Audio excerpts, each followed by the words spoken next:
menghadapi kasus Vina lagi nih Bang.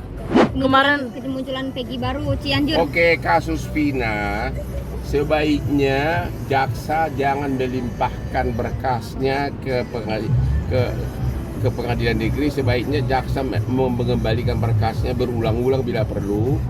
Karena kalau Peggy diadili dan kalau nanti Peggy dinyatakan bersalah, maka akan ada dua putusan pengadilan yang bertentangan berdasarkan BAP yang berbeda.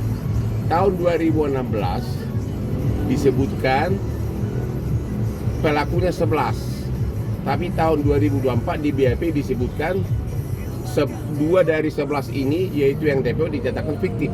Dan pertentangan kan?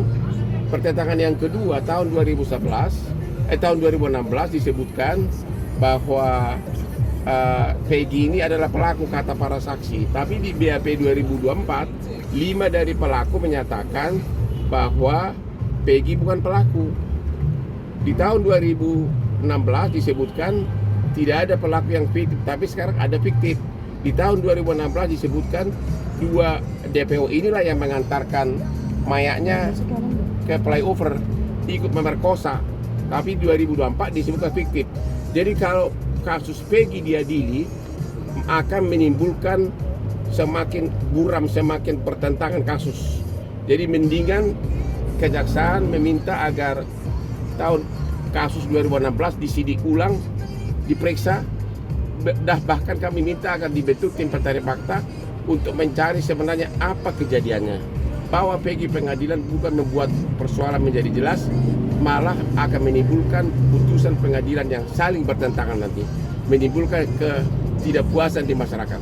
Kemunculan Peggy Cianjur, Bang Hotman, gimana tanggapannya kemunculan Peggy Cianjur yang klarifikasi itu, Bang? Saya tidak mau komentar apapun, saya hanya berdasarkan BAP.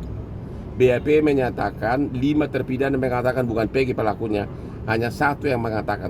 Maka sebaiknya kejaksaan memerintahkan agar semua terpidana di BAP ulang oleh penyidik, tapi harus didampingi oleh tim pengacara dan juga LPSK agar para terpidana ini tidak merasa diintimidasi, agar yakin diri, ya. Jadi saya nggak begitu yakin isi BAP yang dibuat tahun 2024 karena bertentangan dengan BAP tahun 2016. Bang, gimana Bang tanggapannya soal Presiden Jokowi tidak menggubris pendapat Abang tentang pembentuk? Ya. Kecewa juga nggak sih Bang? Tanya aja beliau. Siapa yang nggak kecewa? Kecewalah, ya. Ini kasus tidak bisa lagi dibongkar kalau hanya dengan jalur KUHAP, kalau hanya dengan jalur persidangan Peggy. Tidak akan terbongkar. Satu-satunya harus dibentuk tim pencari fakta dari universitas kalau memang mau ditemukan pelaku sebenarnya. Membawa kasus Peggy buru-buru ke persidangan itu hanya taktik agar kasus ini seolah-olah sudah selesai. Padahal masyarakat semakin bingung karena nanti akan ada 2 putusan pengadilan yang saling bertentangan. Ya. Kalau Peggy Cianjur sendiri menurut Abang perlu diperiksa polisi nggak? Saya tidak mau komen soal itu. Ya Bang, kan kemarin sidang pra peradilan di cancel nih Bang. Tanggapan Abang sebagai Bukan di cancel, tapi ditunda. Ditunda ya, Itu maksudnya biasa ditunda. itu kalau belum hadir nggak apa-apa. Katanya bukti-buktinya kurang lengkap. Menurut Kan Abang bagaimana Bang? Baru ditunda, belum ada putusan. Jadi tunggu aja dulu, ya. Tapi Polda Jabar siap nggak menurut Abang? Saya nggak tahu, tanya Polda Jabar dong, ya. Katanya Pak. Sekali lagi membawa kasus Peggy ke persidangan tidak membuat kasus Peggy menjadi terang benderang, malah menjadi semakin semraut.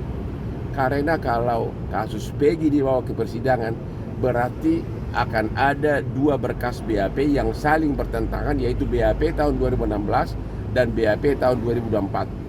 2 BAP yang bertentangan, bakal ada 2 putusan pengadilan yang bertentangan, maka kasus ini akan semakin kacau beliau, kacau balau, ya.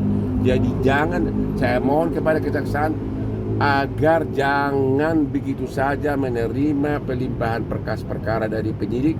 Minta di BAP ulang semua terpidana ini, minta diperiksa ulang saksi-saksi yang meragukan. Misalnya ada saksi mengatakan di malam-malam bisa melihat 100 meter, ya, itu tidak masuk di akal, ya. Jadi mentargetkan Peggy agar segera divonis adalah strategi yang kurang tepat itu menciderai penegakan hukum.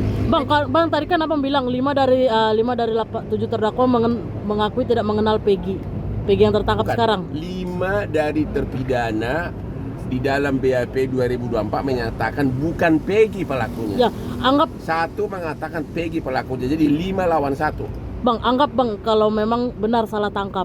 Menurut abang sebagai kuasa hukum atau pakar hukum melihatnya apa sih Bang yang terjadi kepada masyarakat? Justru karena tidak tahu saya apa yang terjadi, makanya harus dibentuk tim pencari fakta. Kalau misalnya benar salah tangkap, akankah masyarakat tidak percaya dengan kepolisian Bang? Sekarang ini sudah rakyat sangat kecewa, hanya itu jawaban saya, ya. Sangat kecewa. Makanya sangat diharapkan Pak Jokowi, walaupun ini menyangkut rakyat miskin, menyangkut para buruh bangunan, apa salahnya sih Pak Jokowi berani membentuk tim pencari fakta dari para profesor hukum pidana dari universitas. Kasus Vina tidak bisa lagi dibongkar. Misteri sebenarnya hanya dengan jalur pemeriksaan melalui KUHAP atau Pro Justisia, karena sepertinya yang difokuskan hanya Peggy. Kalau Peggy dinyatakan bersalah, maka BAP-nya bertentangan dengan BAP tahun 2016. Kalau Peggy dinyatakan tidak bersalah, sama juga, berkas perkara saling bertentangan. Jadi akan ada 2 putusan pengadilan yang berkas perkaranya, yang BAP-nya satu sama lain bertentangan. Itulah namanya keadilan. Berkas Ya? berkas Peggy kan dikembalikan dari oleh Itu Kejari. Itu salah kan belum satunya, Bang. lengkap. Itu prosedur biasa, itu P19. Bang, bagaimana tanggapannya Rudiana muncul ke publik main badminton Main badminton. pada HUT Bayangkara Bang? Saya dari awal sudah mempertanyakan kelakuan dari Rudiana karena saya menghubungi dia tidak mau jawab. Tahu-tahu sekitar 2 minggu lalu ada oknum mengaku utusan dia minta agar kami sebagai kuasa hukum dari Rudiana, tapi sepertinya seolah ada syaratnya bahwa Peggy lah pelakunya dan kami tidak mau. Ya, anehnya Propam sudah memeriksa, katanya tidak ada pelanggaran kode etik. Kalau tidak ada pelanggaran kode etik, kenapa BAP 2016 bertentangan dengan BAP 2024? Pengakuan dari para terpidana yang Anda sudah pada saat diperiksa diperlakukan yang tidak manusiawi, itu harusnya diperiksa oleh Propam. Tapi kayaknya Propam pun tidak cukup bentuk tim pencari fakta. Makasih. Katanya tersangka orang penting, Bang. Nggak tahu, no comment.